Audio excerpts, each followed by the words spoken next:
So what you're looking at is the Toronto real estate price, right? Since 1953 to 2013. Unfortunately, I couldn't pull up a map because nobody's making these maps anymore or these charts anymore dating back to 1950s. They usually cut it out off at 2000s. And I feel they're purposely doing that because it doesn't paint much of a good picture. Now, this chart I don't agree with. I don't think it's perfect because they inflation adjusted it. At first thought, you think, hey, inflation adjusting these stuff makes sense, right? It doesn't. First of all, you did not buy the house at an inflation adjusted price, right? You bought a house at the price. So the price is what you paid, and they should just list it, right? Unfortunately, of course, they're not going to be like, "Oh, I bought the house in 1950s and I paid $50,000 or whatever. What is this? That's 50K. So this is 100K. So it's not I paid 100K. No, they're gonna say I paid $10,000, right? Because they inflation adjusted it, then obviously it's going to be higher. If not, if they didn't inflation adjust this, right, the chart will look something like this. This is the Vancouver chart. And what I want to say about this chart is that you see these timelines where it goes up and then it goes flat like for 10 years and it goes up. This is all wrong, right? First of all, there's a housing bubble in 1989. People keep telling me about it. I know about it. I'm not blind, and I do read history. I study my economics. And let's talk about this. I don't know Toronto to the extent of the 1950s to, whatever, but I do know in 1989, right? The Toronto, looking at this map, right? The Toronto is down here. It's called the Old Toronto, and they were just building the Sky Dome. Back then, it was called the Sky Dome. Now it's called the Rogers Center. It did not include East York. It did not include York. It did not include North York. It did not include Scarborough or Etobicoke. All right, it didn't include any of those. All right, so this thing is completely wrong because by the 2000s, right? Or even the 1990s, they already started including it. So by including it, it like these prices just went straight down. That's why there's this big thing here, right? That's why it's going down here. If not, I'm pretty sure it went up. And of course, they inflation adjusted it, which even makes it worse because then, it looks like, hey, the prices didn't go anywhere. It's not that the prices didn't go anywhere. It's that they have all these things to manipulate the truth, right? Because if they use the only this thing, for the past 50 years or up to whenever they have this chart, right? Only this part, right? Because that's logical then, right? But if you use this in 1989 and then Toronto now expanded to include Scarborough, North York, Etobicoke, East York, York, right?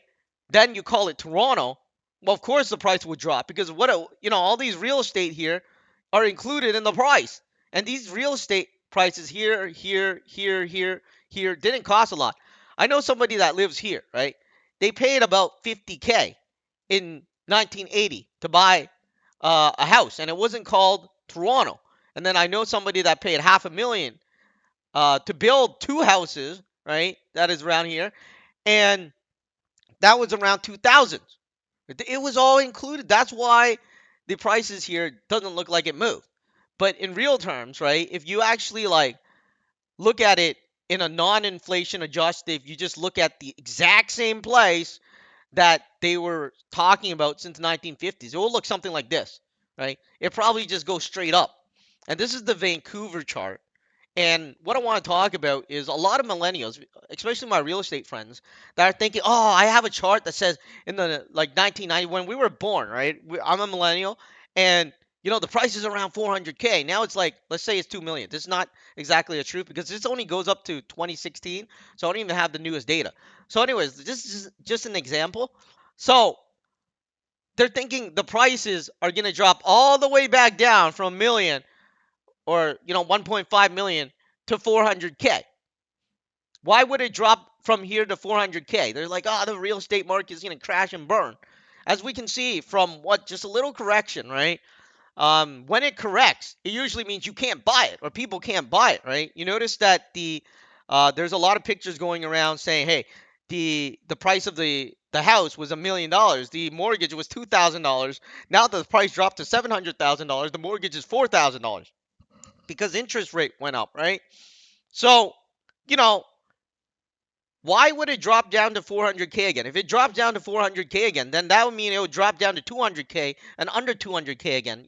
And then people are thinking, why the hell would it drop down to 200K again? Well, you see, you think it's going to drop down to 400K where you grew up, right? This is the 1990s, right? We were born in the 1980s. So, it was like, this is where your teenagehood is. This is where you've grown up, your dream, girls and guys, and, you're going to get a job and become a millionaire, right? Well, if you think, hey, this is a bubble, then obviously it would drop back down here, right? So this is what they're expecting. Well, there's people that were born here and people that grew up here. Well, if they never bought a house, right? Because they thought 400K was too high because this is under 200K. Well, this 400K. So they thought 400K is too high. They didn't buy a house. They're still waiting for the prices to drop. Well, why wouldn't it drop to under 200K again? Because they've been waiting. And then, of course, the people before them have been waiting too. Why would it only be your generation that's waiting?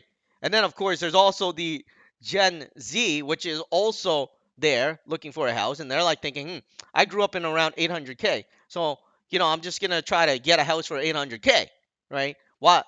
So why would it drop back down to 400K again? As makes zero sense. And most of my realtor friends, that's why I don't listen to them because they're completely clueless.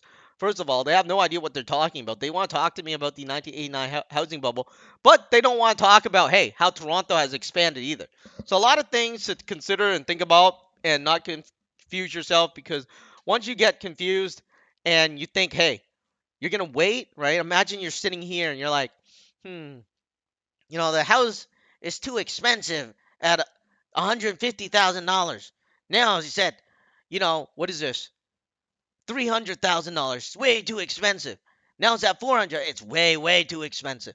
Well, I'm gonna wait for it to drop back down to 150. Well, it dropped down to like 300, right? And they're like, it's gonna drop back down to 150 again because that's where I grew up, man. And then it goes up again, and you're still waiting until you die.